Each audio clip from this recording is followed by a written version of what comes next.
This week on Supercars Talk, I don't even mention coronavirus once, forget to buy the product that I'm supposed to be trialling this week, and question whether I want to watch grown men play a video game.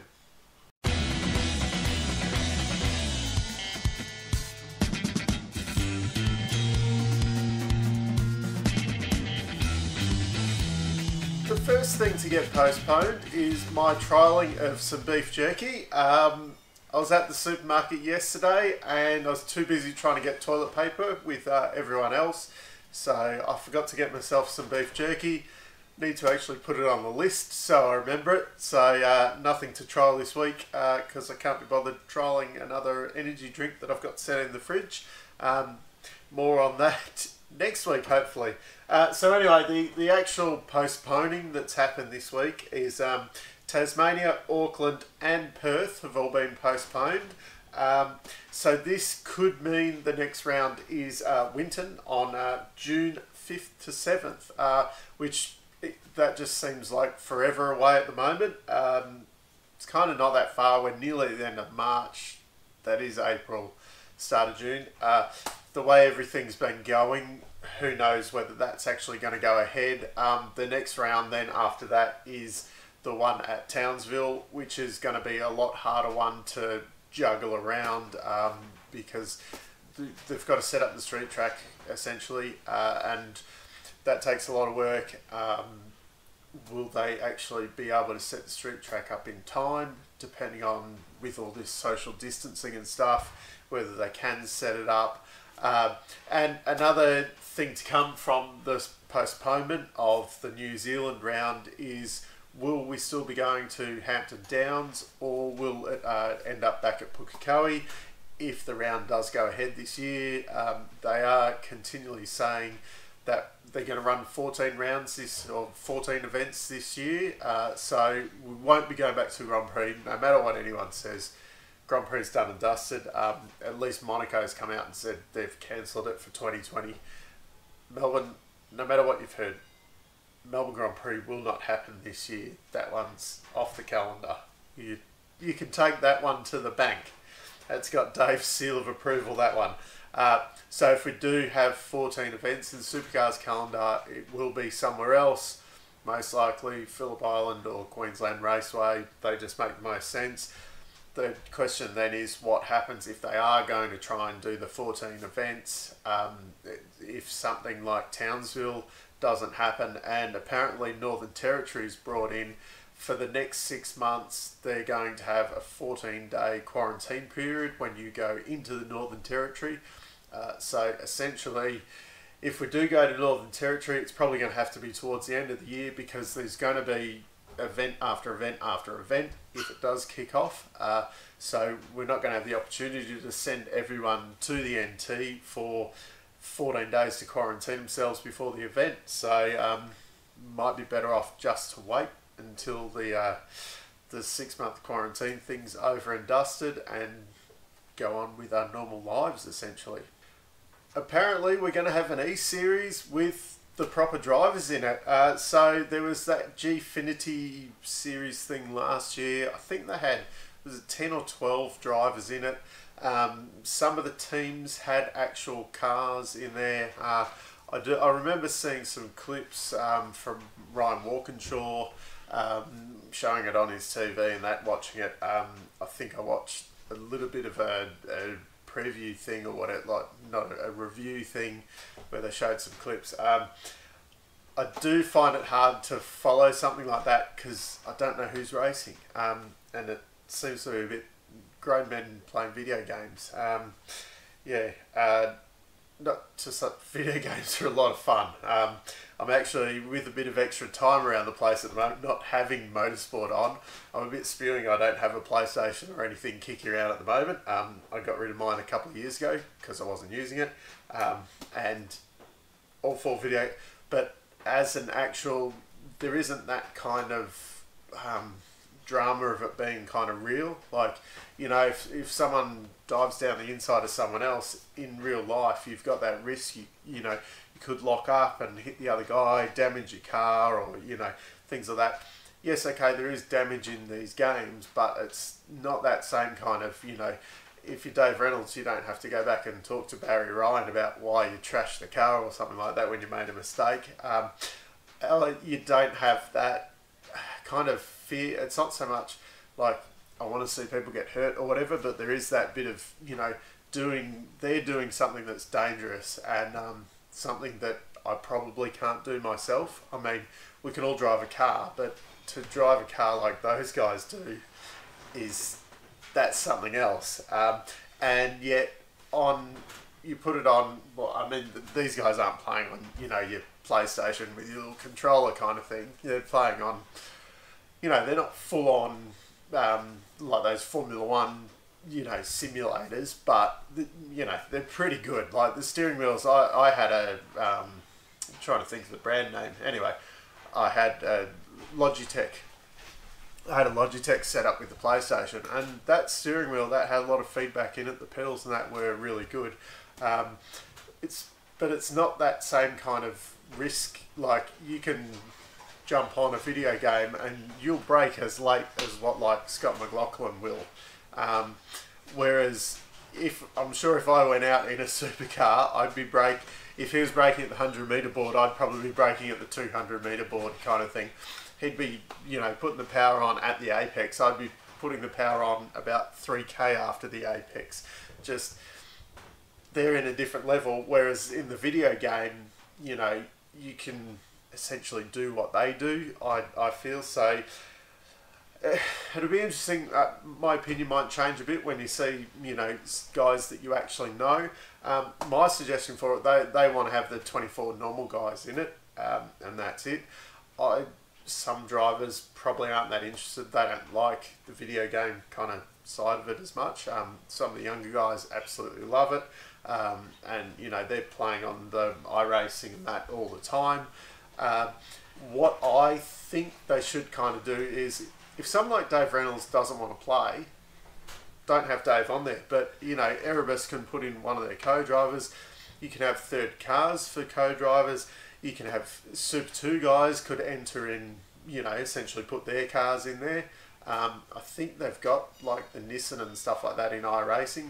So, you know, Thomas Randall could, you know, put his Nissan in there.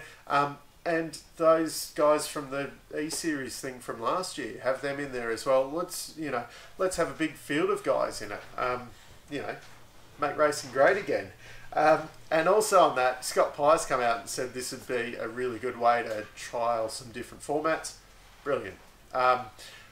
Not sure what I'd like. I mean, this year we haven't seen it yet, but I quite liked having that shorter race on the Saturday and then the longer race on the Sunday.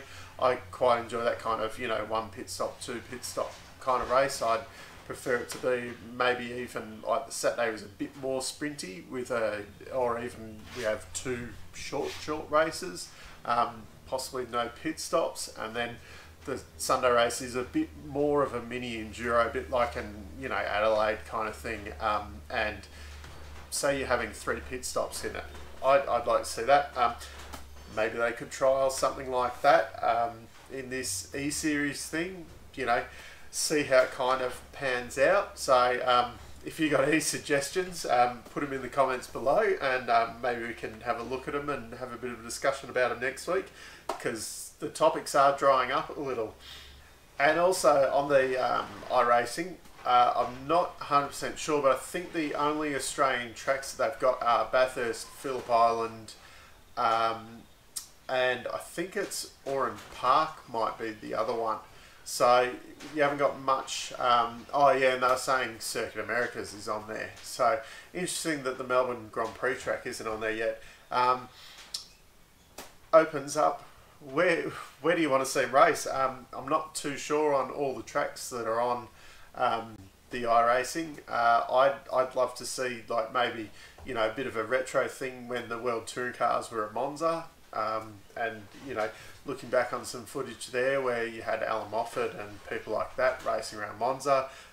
Donington, I'm not sure if it's on the game, but that would be another great place. And I've heard a lot of guys mention Spas on there, which that's just from playing game. I've never been there. I have actually been to Monza, which was that was a brilliant day of my life.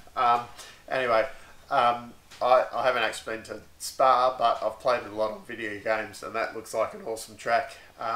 Once again, if some suggestions down below on tracks that we'd like to see them race at. We finally have a release date when we get to see Barry Ryan take on Gunther Steiner for who is the most mad team principal out there. The Erebus documentary, it's not going to be called Drive to Survive. I don't know, to me it's called the Erebus documentary.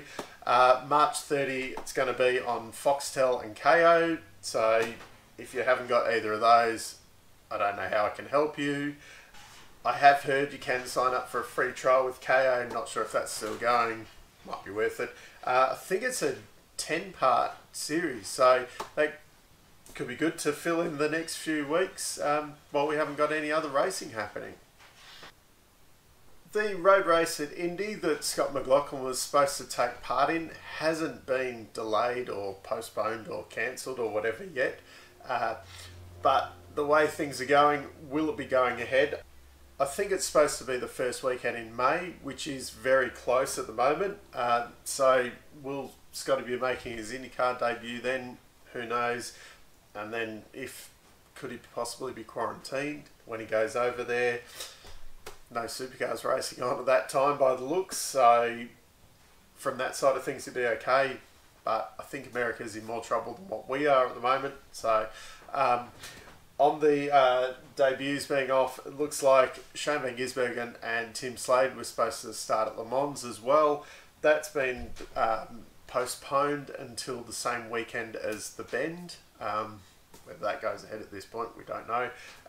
But that probably means that those guys won't be making their Le Mans debut this year. Whether they get the same chance again next year, because typically the Darwin round is on at the same time as Le Mans, so it has been a bit of a... The guys haven't had a chance to do it previously. Finally this year it wasn't scheduled for the same weekend, so they had a chance to do it, and it's been taken away because they've postponed Le Mans. One team that doesn't seem to be as sad as some of the others with all of this postponement and that is the Kellys. So they've got a bit of catching up to do, really. They had no spares essentially when they were in Adelaide and too paranoid to crash the cars. And the quick turnaround for Melbourne didn't give them a chance to produce many. So over this time, they're not doing anything at the moment, I don't think. It's all been a bit of lockdown, but will give them a chance to build some spares, and it'll also give them a bit of time to develop their engine a little bit. Surprising in this day and age, their engine is apparently still 15 kilos over the minimum weight limit that they've got for the engines. I don't understand how we can have that. The Kellys have got to spend so much money to bring their, build their engine, develop and whatever to bring it up to spec. I can understand why the other Ford teams didn't want to, say, give them all the technology and that if they're going to build their own engines, but we should, in this day and age where we're trying to cut costs, they should be working together a bit more, I think. Because it's a bit ridiculous that the Kellys have got God knows how much money they're pumping into this engine program now, and then who knows what's going to happen over the next few years as the category moves forward. You'd be hoping, these guys are going to get at least a few years out of this engine, but who knows. It is quite clear TCR is not going to take over the world. Supercars has still got a bit of life left in it. There are a lot of people that are all doom and gloom out there saying Supercars is dead and TCR is the winner already. No, these people are probably also the ones that are saying that we should just not have any events this year and we'll just call it all null and void for 2020. Unfortunately, if we do that, there'll be a lot of sponsors out there that will go, well, you haven't been out on track, so we're not going to, you haven't fulfilled your part of the contract, so we're not going to give you any money. So essentially the teams then have to lay off, basically all of their employees probably. Some teams would be in better position than others, and some sponsors would be more understanding than others, but in general, you have to lay off, you know, probably half the field, like half of the mechanics and that. And these aren't, you know, they're not like Decade Dave, who's, you know, earning his $1 million a year for 10 years. These are just like you and me, normal mechanics and that, yeah, they've got mortgages and things like that they have to service. You know, if someone comes along and takes that away from them, well, there's a lot of people and it's a very specialised industry. So if those jobs are gone, it's not like they just go and find something the next day that's going to be on the same kind of pay and things like that. So that's my little rant. We don't need this negativity, considering all the negativity that's around at the moment. We don't need this negativity. We need people to, you know, look forward and be excited that the racing will be coming back at some point, and let's hope that it's sooner rather than later. So that's my lockdown edition of Supercars Talk. I did plan on having a special guest this week, but I couldn't get the 1.5 metre, you know, social distancing thing to happen, so I had to say, sorry Mr. Scaife, you can't come in this week. Maybe when the rules change on that, we can organise something different. I don't think I've mentioned coronavirus once in the episode until just then, so I failed on that. I'd love to hear suggestions for maybe some race formats that we can trial on this eSeries thing. It'd be good. And maybe if you've got any questions or, you know, anything that you'd love me to talk about next week, because without any racing, the topics seem to be drying up a little bit. And I'd prefer to, you know, maybe answer some questions about something a bit more upbeat than just talking about negativity of, you know, getting excited about watching some grown men play a video game. So until next time, I'll see you later.